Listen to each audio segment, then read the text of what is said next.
2020년 11월 네 번째 거룩한 주일 예배를 우리 주님 일러주신 기도를 함께 드리심으로 예배를 시작합니다. 너희는 이렇게 기도하라. 하늘에 계신 우리 아버지여, 이름이 거룩히 여김을 받으시오며 나라의 마옵시며 뜻이 하늘에서 이룬 것 같이 땅에서도 이루어지리이다. 오늘날 우리에게 일용할 양식을 주옵시고 우리가 우리에게 죄 지은 자를 사하여 준 것 같이 우리의 죄를 사하여 주옵시고 우리를 시험에 들게 하지 마옵시고 다만 악에서 구하옵소서. 대개 나라와 권세와 영광이 아버지께 영원히 있사옵나이다. 아멘. 주보에 있는 찬양으로 주님 앞에 나아갑니다. 거룩하신 하나님, 주께 감사드리세. 날 위해 이 땅에 오신 독생자 예수, 우리 찬양의 고백으로 주님 앞에 나아갑니다.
교동문 38번 시편 92편 말씀을 한 절씩 교독합니다. 지존자여, 시편군과 비파와 수금으로 여호와께 감사하며 주의 이름을 찬양하고 아침마다 주의 인자심을 알리며 밤마다 주의 성실함을 베풀어 주옵시고 여호와여, 주께서 행하신 일로 나를 기쁘게 하셨으니 주의 손이 행하신 일로 말미암아 내가 높이 외치리이다. 의인은 종려나무같이 번성하며 레바논의 백향목같이 성장하리로다. 이는 여호와의 집에 심겼으며 그의 하나님의 뜰 안에서 번성하리로다. 그는 늙어도 여전히 결실하며 진액이 풍족하고 빛이 청청하니 여호와의 정직하심과 나의 발의 표시가 그에게 없으리로다. 아멘. 자리에 착석하시겠습니다. 찬송가 8장 찬양 예찬송가는 9장입니다. 오늘 이 찬양으로 하나님 앞에 영광 돌리고 드려지는 예배를 위하여 최영 목사님 기도해 주시겠습니다. 찬양합니다.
주님의 교회에 불러주심을 감사드립니다.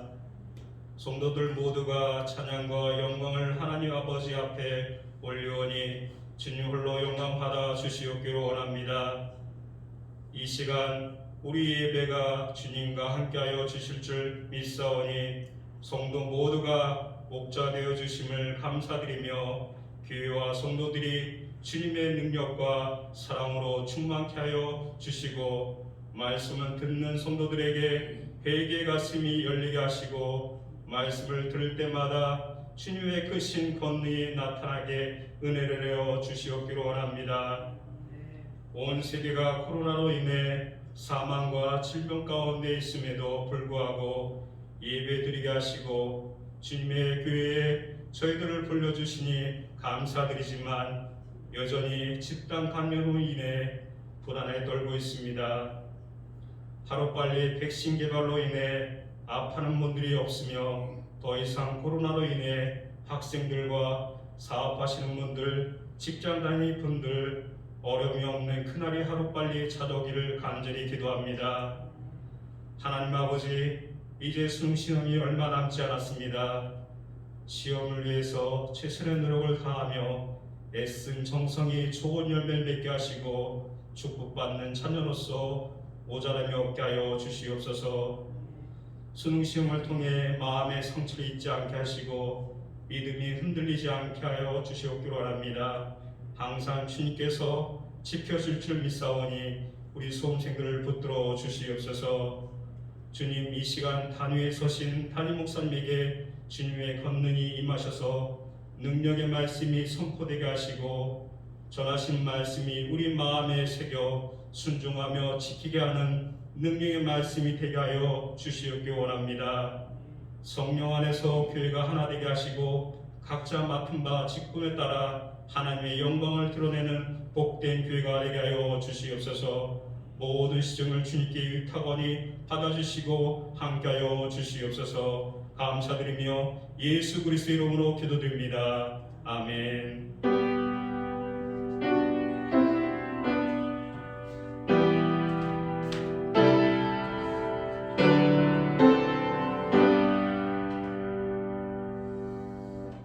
11월 넷째 주 거룩한 주일에 교회와 성도들에게 주시는 하나님의 말씀입니다. 함께 보실 주의 말씀은 구약성경 674면 역대하 15장 8절 말씀에서 15절까지의 말씀입니다. 찾으실 말씀을 한 절씩 교독합니다. 제가 8절 말씀을 먼저 봉독을 하겠습니다. 아사가 이 말 곧 선지자 오뎃의 예언을 듣고 마음을 강하게 하여 가증한 물건들을 유다와 베냐민 온 땅에서 없애고 또 에브라임 산지에서 빼앗은 성읍들에서도 없애고 또 여호와의 낭실 앞에 있는 여호와의 제단을 재건하고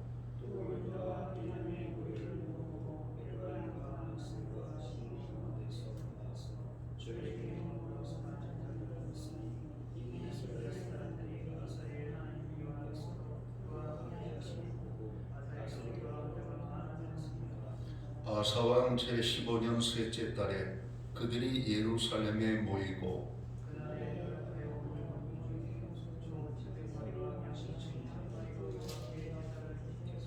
또 마음을 다하고 목숨을 다하여 조상들의 하나님 여호와를 찾기로 언약하고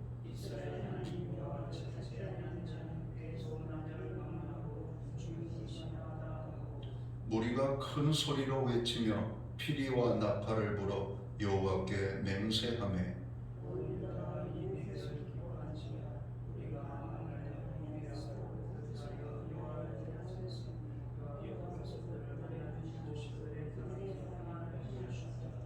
아멘. 찬송가 216장 찬양, 예찬송가는 356장 찬양입니다. 이 찬양 1절과 4절 찬양으로 하나님 앞에 영광 돌리고 오늘 드려진 예물을 위하여 봉헌기도 드리겠습니다.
드려진 예물 위하여 봉헌기도 드리겠습니다.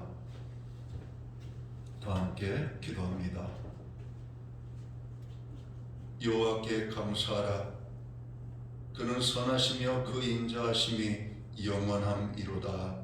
시편 기자는 노래하고 찬양합니다.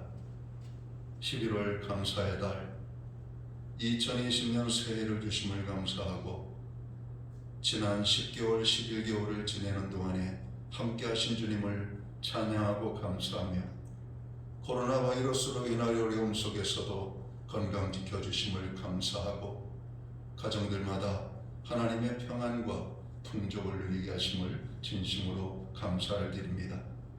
무엇보다도 이 어려운 상황 속에서도 예배 드릴 수 있는 환경과 은혜를 베풀어 주셔서 진심으로 감사를 드립니다. 오늘 우리가 드리는 이 예배를 통하여 주님 홀로 영광을 받아 주옵소서. 저희들을 특별히 사랑하여 주셔서 불러 하나님의 거룩한 성전에 세우시고 참 예배자로 신령과 진정으로 예배케 하시니 정말 감사를 드립니다. 하나님, 우리의 예배를 통하여 홀로 큰 영광을 받아 주옵소서. 오늘 예배의 자리에 나아가며 아버지 정성된 헌물로 봉헌의 헌물을 올려드립니다. 약속의 말씀을 따라 11조의 예물로 각종 제목의 감사의 예물로 목적성 헌물들 주일헌금 그리고 특별히 한 해 동안 베풀어 주신 은혜에 감사하여 또 아버지 추수감사 예물로 드리는 손길들이 있습니다.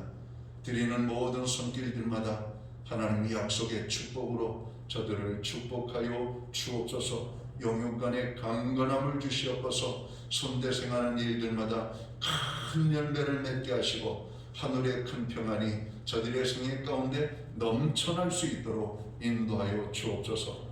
가정은 화평하고 일터는 형통하고 선물로 주신 자녀들의 삶에는 하나님의 함께하심과 동행하심이 많은 열매로 우리의 삶의 간증이 되게 하여 주옵소서. 우리가 드리는 정으로 많은 기도의 제목들이 있습니다. 중보의 기도에 함께하시며 부르짖는 기도에 함께하시고 고요한 가운데 주님 앞에 깊은 묵상으로 들어가는 기도의 삶의 자리마다 주님 함께하여 주셔서 응답의 기쁨이 있고 평안이 있고 하나님의 음성을 듣는 특별한 축복들을 누리는 기도의 삶의 자리가 되도록 주관하여 주옵소서. 오늘 특별히 고난 중에 부르짖어 기도하는 심령들이 있습니다. 너는 내게 부르짖으라 내가 내게 응답할 것이라고 예레미야 33장은 우리에게 말씀을 합니다.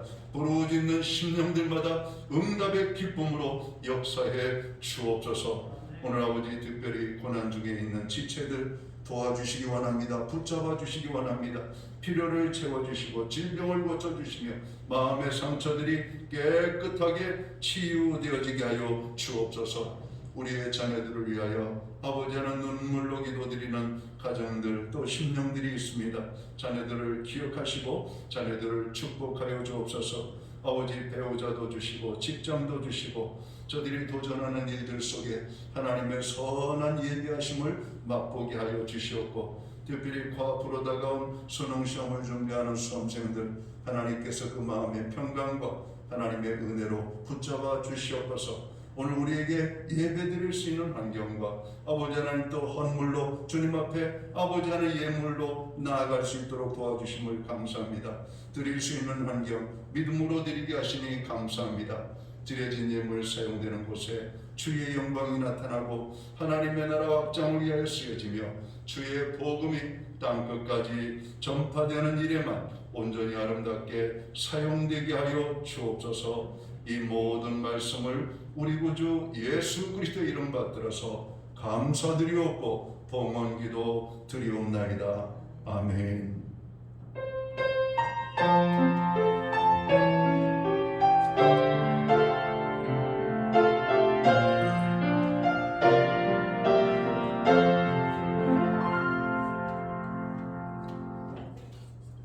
저는 이 시간 교회를 대신해서 11월 넷째 주 거룩한 주일 예배에 참여하신 모든 교우들 그리고 영상으로 예배를 드리는 모든 교우들에게 또 주의 평안과 문안을 드립니다.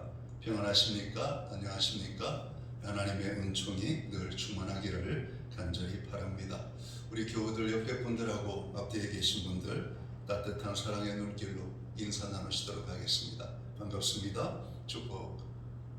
축복의 은혜가 임하기를 원합니다. 오늘 또 예배의 자리마다 하나님의 역사하심이 아름답게 임하게 되기를 간절히 축원합니다. 예배의 회복이 삶의 회복입니다. 예배의 성공자로 설 수 있기를 주의 이름으로 축원합니다. 교회의 중보기도에 여러분 함께해 주시기를 간절히 바랍니다. 코로나 바이러스 확진자가 증가 추세로 염려가 커지고 있습니다.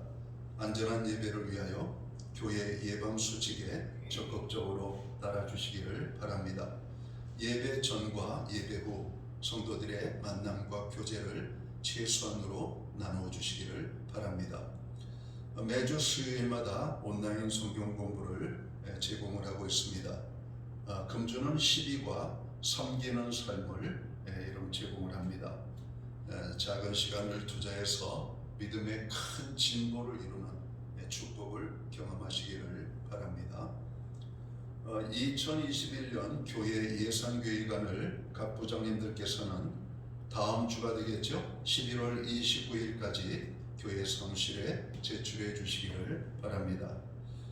교회 예산안 양식은 사무실에 비치되어져 있고 다른 부서에서 이미 예산안이 들어온 부서도 있지만 여전히 아직 예산안이 들어오지 않은 부서들이 많습니다. 다음 주까지 꼭 빠짐없이 제출이 될 수 있도록 힘써 주시기를 바랍니다. 코로나 바이러스가 확산 추세에 있습니다. 교회 예배 및 모임이 훼손되지 않도록 기도해 주시기를 바랍니다. 예배 중에도 힘들거리 없지만 마스크를 꼭 착용해 주시기를 바랍니다. 교회를 통한 하나님의 역사심과 성도들의 평안을 위하여 기도해 주시고, 특별히 12월 3일은 수능시험일인데 수능시험을 치르는 모든 수험생들 위하여서 기도해 주시기를 간절히 바랍니다. 기타 다른 교회 소식은 주보를 첨부해 주시고, 그럼 기도할 때마다 그럼 교회를 위하여 또 성도들을 위하여 나라와 민족 코로나 바이러스의 소멸을 위하여서 기도해 주시기를 부탁을 드립니다. 오늘 우리는 구약 성경 역대하 15장 8절에서 15절까지의 말씀을 봉독을 했습니다. 이 말씀을 중심으로 평안의 복이 임하는 삶이라는 제목을 가지고 함께 은혜의 말씀을 나누고자 합니다. 여러분은 인사를 건넬 때 어떤 표현을 쓰시나요? 저희 어린 시절 동네에서 가장 많이 들었던 동네 어르신들의 인사말은 진지 잡수셨습니까? 라고 하는 인사말이었습니다. 일제 식민지로부터 해방되고 불과 몇 년 있다가 6.25 전쟁을 여러분 맞이하게 되죠. 그리고 전쟁으로 인하여 이 대한민국 땅은 황폐화되다시피 해서 정말 모든 것이 파괴되어지고 모든 것이 연약한 그런 어떤 어려운 모습을 가지고 있을 때입니다. 그런 가운데 가난에 찌들어 살던 그때 많은 사람들이 굶주렸기 때문에 진지 잡수셨습니까? 라고 하는 인사는 아마 최고의 인사가 아니었는가 모르겠습니다. 지금도 연세가 높으신 분들은 배고픔에 아픈 추억이 대부분 있으실 것입니다. 하루 세 끼 식사를 다 하는 가정이 많지 않았습니다. 아이러니하게 지금은 현재 전 국민의 25%의 국민이 비만에 여러분 이렇게 처한 모습으로 있다고 합니다. 너무 잘 먹어서. 불과 수십 년 전만 해도 하루 세 끼 먹는 것은 정으로 힘든 것이고 정으로 배고픔 속에서 살던 그때, 현재 대부분의 인사말은 안녕하십니까? 라고 하는 말을 쓰는 것 같습니다. 하도 세상이 어수선하고 밤사이에도 많은 일들이 일어나니까 적합한 인사인 것 같습니다. 안녕이라고 하는 말은 아무 탈 없이 편안함이라고 하는 뜻을 가지고 있죠. 그러니까 안녕하십니까? 라고 하는 인사말은 아주 좋은 인사말 같습니다. 또 다른 인사말로는 건강하십니까? 혹은 평안하세요 라고 하는 인사를 제가 하는 것 같습니다. 저도 교회에서 권사님 혹은 집사님들께 전화를 드리면 평안하세요 라고 인사말을 건네는 저의 모습을 봅니다. 요즘은 그 무엇보다도 평안이 필요한 때가 아닌가 생각합니다. 건강이 필요하고 우리 건강 내지는 평안하세요 라고 하는 인사말을 쓰는 것 같습니다. 몇 해 전에 한국갤럽에서 한국인의 종교의식에 관한 설문조사를 한 적이 있었습니다. 그 가운데 종교가 있다고 대답한 사람들에게 종교를 왜 믿습니까? 라고 하는 질문을 던졌습니다. 그 질문에 다음과 같은 대답이 나왔다고 합니다. 여러 다양한 대답이 나왔는데 그중 몇 가지만 소개를 해보겠습니다. 어떤 사람은 복받기 위해서 종교를 갖는다. 어떤 사람은 잘되게 되려고, 좋은 곳에 가려고, 내세 영생을 얻기 위하여, 건강 때문에 자녀들 복받게 하려고. 그런데 재미난 것은 그 대답한 사람들 가운데 67.9%에 해당되는 사람들이 공통적으로 대답한 답변이 하나 있다는 겁니다. 그것은 평안을 얻기 위해서라고 대답을 했다라고 하는 겁니다. 평안이 얼마나 우리에게 소중합니까? 그러니까 사람들이 종교를 갖는 이유 중 가장 많은 이유가 평안이라고 하는 것입니다. 이 설문을 통해서 알 수 있는 것은 많은 사람들에게 평안이 없음을 보게 된다는 것입니다. 그래서 종교를 통하여 평안을 얻기 원한다는 것입니다. 일반적으로 사람들이 평안을 얻기 위해 취하는 방법은 크게 두 가지입니다. 하나는 종교적인 방법입니다. 또 하나의 방법은 물리적인 방법이죠. 종교적인 방법은 쉬운 방법이라고 생각합니다. 우리가 마음만 먹으면 물론 우리가 종교적인 삶 속으로 들어갈 수가 있기 때문에 그렇죠. 그런데 문제는 종교적인 삶도 많은 사람들이 찾지 않는다는 것이죠. 현재 많은 사람들이 과거에는 종교를 가졌지만 현재는 무신교라고 답하는 사람들이 많다는 겁니다. 그만큼 종교적인 영향력이 사회적으로 약해지고 있다라고 하는 어떤 모습을 보여주고 있는 것은 아닌가 생각합니다. 특별히 기독교적인 영향은 더 이 사회적으로 반사회적인 어떤 모습으로 비추어져서 안타깝게 짝이 없는 저희들의 마음을 보게 됩니다. 다른 하나는 물리적인 방법이죠. 물리적인 방법은 많은 사람들이 물질이 있으면 평안할 거야. 물론 물질을 많이 가지면 평안할 수가 있겠죠. 그러나 그것은 일시적입니다. 권력을 가지면, 명예를 가지면, 그리고 내가 원하는 어떤 뜻이 성취되어지면 자기가 평안해질 것이라고 하는, 그래서 사람들이 열심히 살죠. 자기의 평안을 얻으려고. 그러나 성경적으로 보면 하나님께서 주시는 평안을 우리는 샬롬이라고 말합니다. 다른 하나는 사람이 만들어가는 평안으로 팍스라고 하는 단어를 쓰죠. 로마 천년의 역사, 평화로운 천년이었죠. 바로 그 로마 천년의 평화로움을 팍스 로마나라고 하는 우리가 표현을 씁니다. 지금도 전 세계에서 가장 강력한 한 나라가 있죠. 그 나라는 자기의 힘으로 세상을 평화롭게 만들려고 오늘도 애쓰고 있습니다. 팍스 아메리카나. 그러나 오늘 세상이 경제적으로, 정치적으로, 군사적으로 많은 나라들이 도발을 하죠. 그래가지고 전 세계적으로는 또 다른 냉전 시대를 향하여 가는 것처럼 군비를 증강하고 또 경제적인 무한대의 싸움을 하고 있는 이런 모습을 봅니다. 미국은 팍스 아메리카나의 지위를 지키려고 몸부림을 치고 있죠. 성경적으로 보면 하나님께서 주시는 평안이 진짜 평안이라고 오늘 우리는 알고 있습니다. 인생을 어느 정도 사신 분들은 압니다. 물리적인 방법으로 얻는 평안은 온전한 평안이 아님을 우리는 너무나 잘 알고 있습니다. 이 세상에 물질이 많은 사람 많습니다. 그러나 물질이 많다고 모두가 평안을 누리고 있는 것은 아닙니다. 권력을 가진 자들이 많습니다. 그러나 권력이 정으로 크면 클수록 불안감이 크다고 하는 것이죠. 이런 많은 나라의 제왕들이, 오늘 권력자들이 밤에 불면증에 시달려서 이런 불면증에 여러분 시달리고 있다는 사실을 아십니까? 여러분 불면증 잠이 안 오는 겁니다. 왜 잠이 안 올까요? 그 권력을 가지고 있는데도 불안하기 때문입니다. 평안이 없기 때문입니다. 참 평안은 하나님께로부터 오기 때문입니다. 세상적인 방법으로는 우리가 참 평안을 누릴 수 없어요. 왜냐하면 평안은 하나님이 주시기 때문입니다. 우리 예수님은 우리에게 진정한 평안을 주시기 위하여 평화의 왕으로 오셨다라고 이사야 선지자는 우리에게 말씀하고 있죠. 종교를 통해서도 어느 정도 평안을 누릴 수 있지만 참 평안을 누리기 위하여서는 참 평안의 주인이신 예수님을 만나야 얻을 수 있음을 우리는 성경을 통해서 알게 됩니다. 우리가 성자들 이야기들 많이 알고 있죠. 그 성자들 이야기 가운데 성 프란시스의 이야기가 우리에게 기억이 되어집니다. 하루는 전도의 길에 피곤하여서 그는 우물가에 잠시 쉬고 있었습니다. 근데 마침 한 여인이 물을 길러 그 우물을 향하여 오고 있습니다.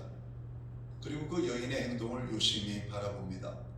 물을 열심히 깃더니 가지고 온 나뭇가지를 그 물 동이에 집어넣고 머리에 일려고 합니다. 그때 프란시스가 물었습니다. 여인이요, 왜 그 귀한 물에다가 나뭇가지를 담궈놓습니까? 그러니까 여인이 대답하기를, 나뭇가지를 집어넣지 않고 물 동이를 머리에 입고 가면은 출렁거려서 물이 넘쳐서 못이 젖게 됩니다. 그래서 나뭇가지를 넣으면 물이 출렁거림이 없어지기 때문에 물이 쏟아지지 않게 되는 겁니다. 그때 이 프란시스의 마음에 하나의 영적인 깨달음이 온 겁니다. 아, 그렇구나. 죄인된 인간의 삶에 참 평안을 누리기 위해서는 십자가를 우리의 삶에 던져야 되겠구나. 예수님이 짊어지신 골고다의 그 나무 십자가를 우리의 삶 속에 여러분 집어넣어야만 요동치는 우리의 삶이 평화롭게 될 것이라고 하는 그런 간증을 했다는 겁니다. 오늘 본문은 남왕국 유다의 세 번째 왕인 아사 왕에 대한 이야기입니다. 아사 왕이 나라를 다스릴 때 하나님이 평안을 주셨다라고 성경은 말씀합니다. 역대하 14장 1절을 볼까요? 바로 앞장이니까 1절을 봅니다. 아비야가 그의 조상들과 함께 누움에 다윗성에 장사되고 그의 아들 아사가 대신하여 왕이 되니 그의 시대에 그의 땅이 10년 동안 평안하였다, 이렇게 말합니다. 역대하 15장 19절에 있는 말씀을 읽어볼까요? 오늘 우리의 본문 밑에 있는 부분인데요, 19절을 보겠습니다. 이때부터 아사왕 제35년까지 다시는 전쟁이 없으니라. 성경에 보면 이스라엘 백성들 가운데 전쟁이 없는 때를 평안의 때라고 말하고 있고, 전쟁을 치를 때를 아주 불안하고 위험한 때라고 성경은 말하고 있는 겁니다.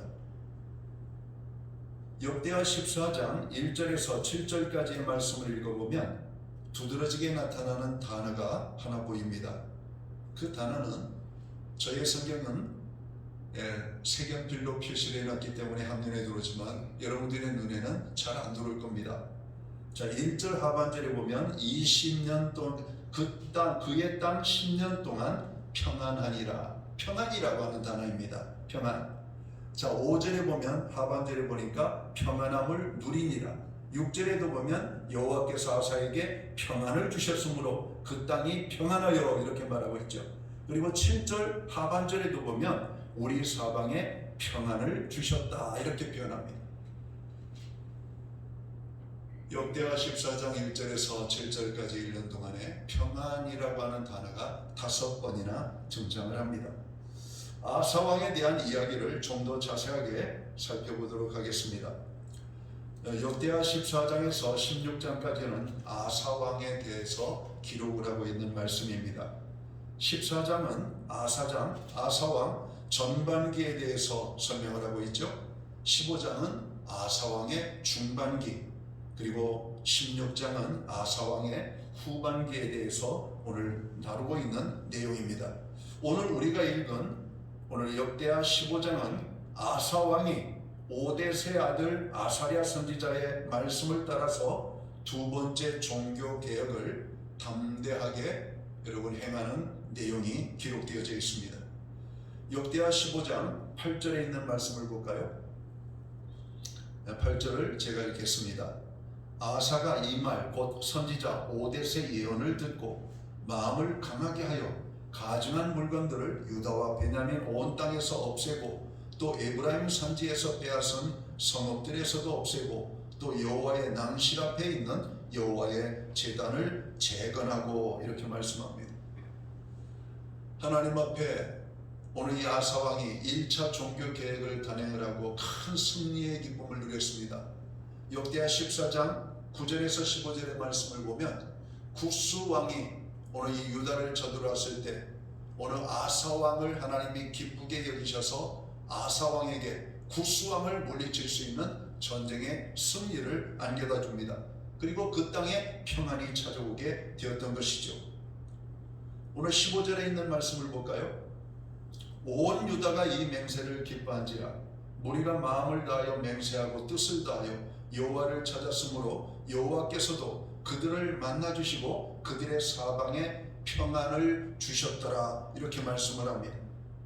오늘 아사 왕이 하나님의 뜻대로 적으로 하나님이 기뻐하시는 영적인 종교 개혁을 단행할 때 오늘 그 땅에 평안을 주셨고 전쟁에서 이기게 하셨다라고 하는 말씀입니다.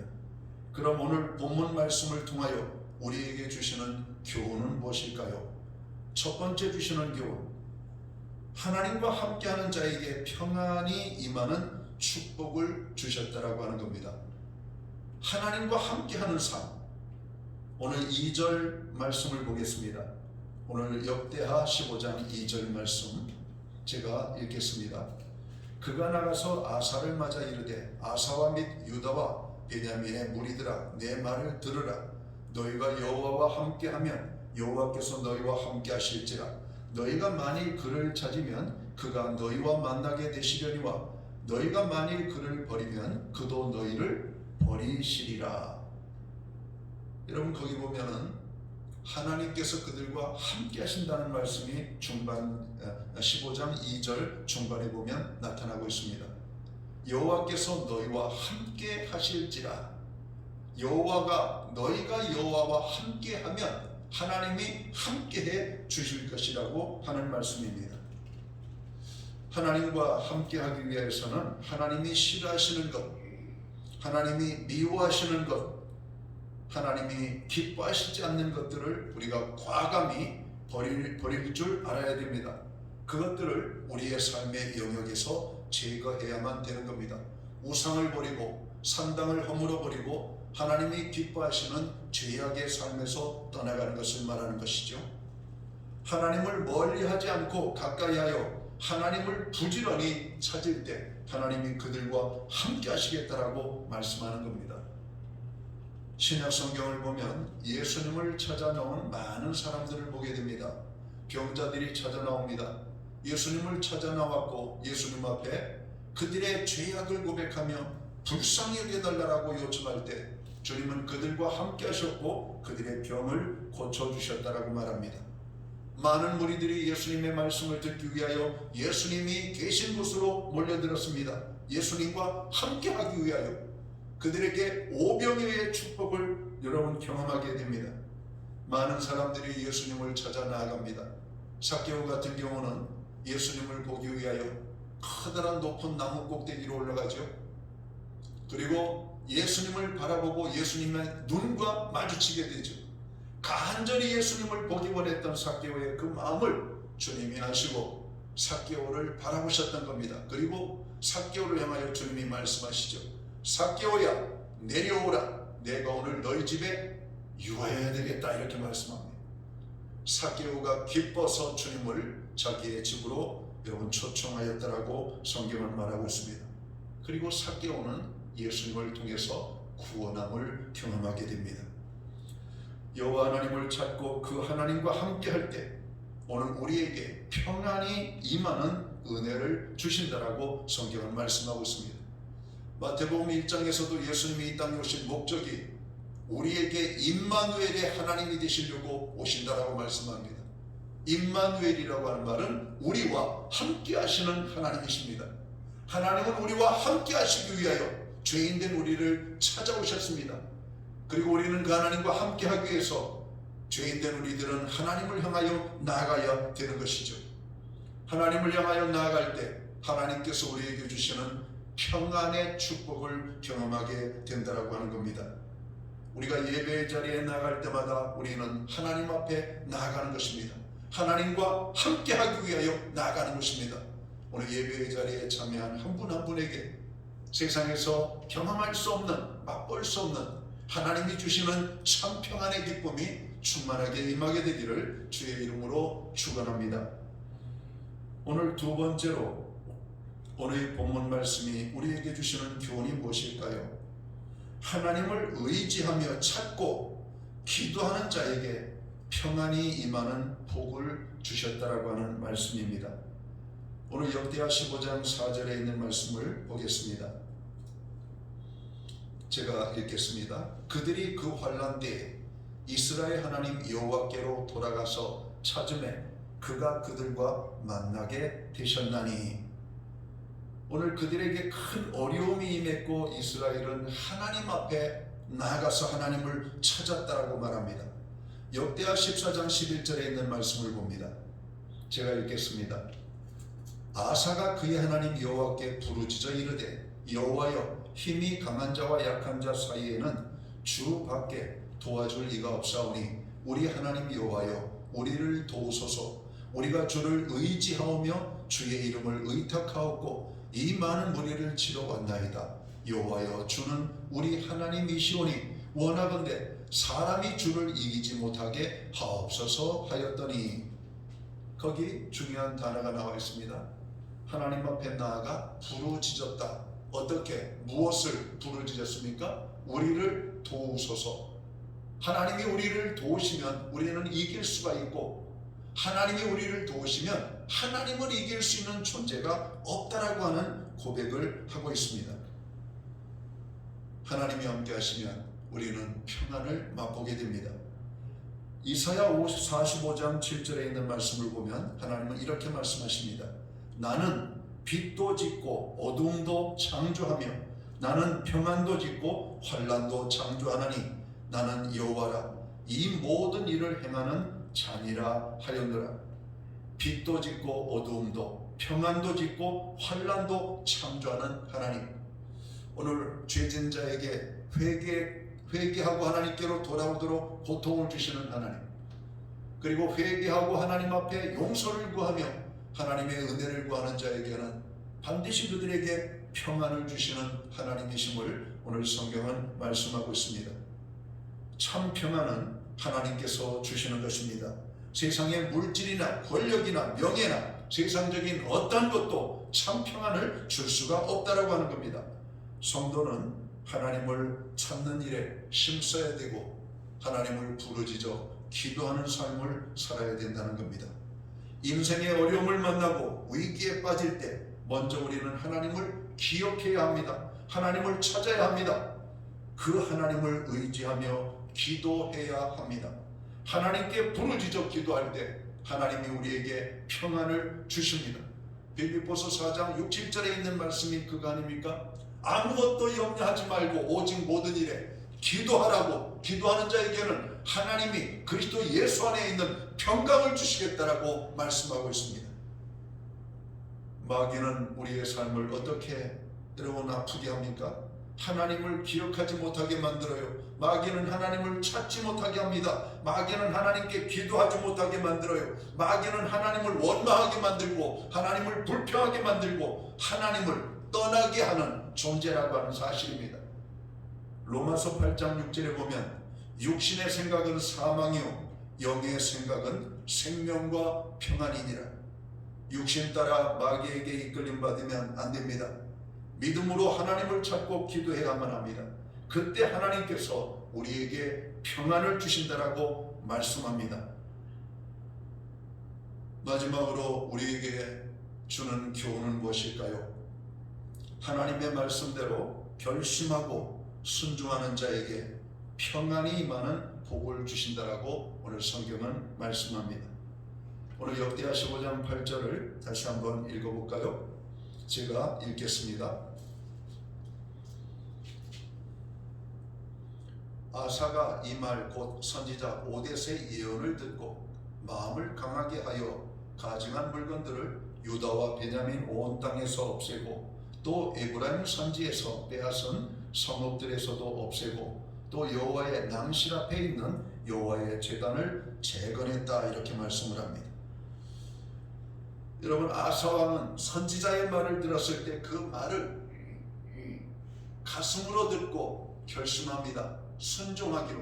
그리고 그 말씀대로 결단하고 행하였다라고 말씀하고 있죠. 시편 1편은 우리에게 무엇을 말하고 있습니까? 복 있는 사람은 악인의 길을 쫓지 아니하고 죄인의 길에 서지 아니하며 오만한 자의 자리에 앉지 아니하고 오직 여호와의 율법을 줄구하여 그 율법을 주야로 묵상하는 자로다 이렇게 말씀합니다. 복 있는 사람은 어떤 사람입니까? 세상의 방법을 추구하는 것이 아니라 하나님의 말씀을 즐거워하는 사람이라고 하는 겁니다. 요한복음 14장 21절에서도 나의 계명을 가지고 지키는 자라야 하나님을 사랑하는 자라고 말씀합니다. 우리는 오늘 또 이 거룩한 주일에 하나님의 말씀을 받습니다. 그 말씀을 들음으로 우리에게 평안이 오는 것 사실입니다. 그냥 오늘 이 시간 예배를 드리는 이 시간만 평안한 것이 아니라 오늘 주시는 말씀을 가슴으로 받고 마음에 결단하고 그 말씀대로 행할 때 하나님께서는 아사 왕에게 베풀어 주셨던 평안의 축복을 우리에게 주시겠다라고 하시는 말씀입니다. 사랑하는 성도 여러분, 코로나 바이러스로 우리가 얼마나 힘들고 어려운 가운데 있습니까? 또한 정치, 경제적으로, 사회적으로 얼마나 많은 근심, 걱정에 눌려 있습니까? 많은 사람들이 불안감을 호소하고 있습니다. 염려와 근심에 눌려 있음을 보게 되는 겁니다. 그때 우리는 하나님을 기억해야만 합니다. 아사왕처럼 하나님을 찾아 나가야 합니다.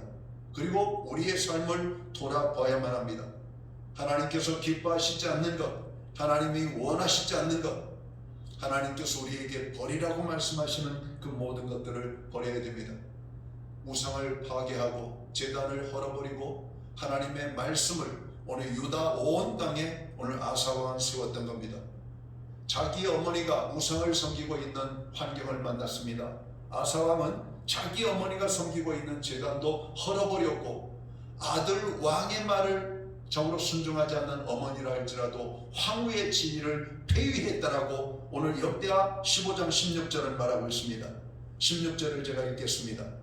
아사왕의 어머니 마아가가 아세라의 가증한 목상을 만들었으므로 아사가 그의 태후의 자리를 폐하고 그의 우상을 찢고 빻아 기드론 시내가에 불살랐다.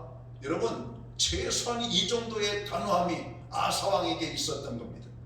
자기를 낳아 길러주고 왕이 되게 한 어머니도 하나님의 말씀에 불순종하고 우상을 섬길 때 그 우상을 찍어버렸고 불태워 가루를 만들어서 기드론 시내가에 뿌렸다라고 말하는 겁니다.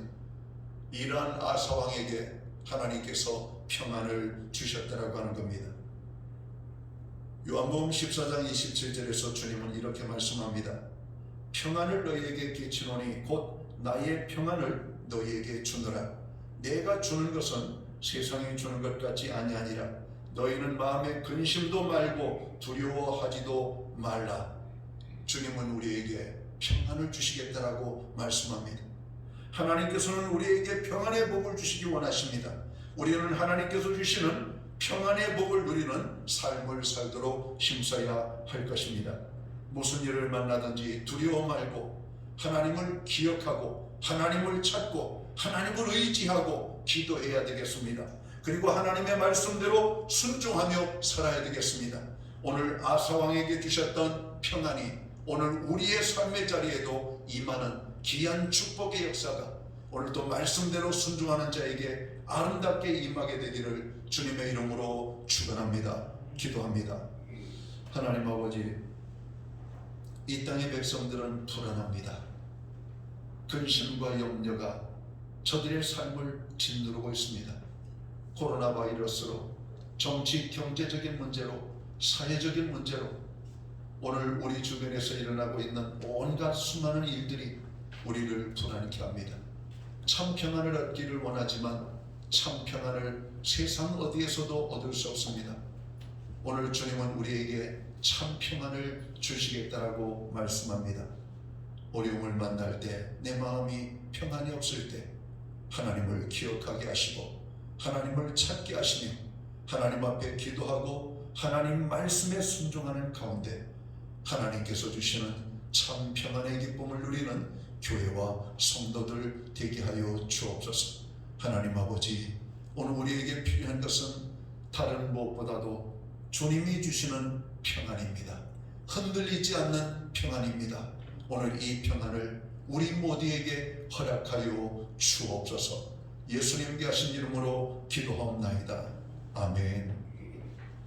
자리에서 다 함께 일어나셔서 찬송가 412장 찬양, 이 찬송가는 469장입니다. 이 찬양 1절 찬양으로 하나님 앞에 영광 드리고 축도함으로 예배를 마칩니다.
기도드리겠습니다. 이제는 교회의 머리가 되시는 우리 구주 예수 그리스도의 크신 은혜와 우리 하나님 아버지의 무한하신 사랑하심과 성령님의 감화 감동 교통하시며 늘 함께해 주시는 역사가 아사왕처럼 말씀에 순종하여 참 평안함을 얻기 원하는 오늘 예배의 자리에 참여한 한 분 한 분 머리머리 위에 오늘 이제로부터 영원토록 함께하여 주시옵기를 우리 구주 예수 그리스도의 이름으로 간절히 축원하옵나이다. 아멘.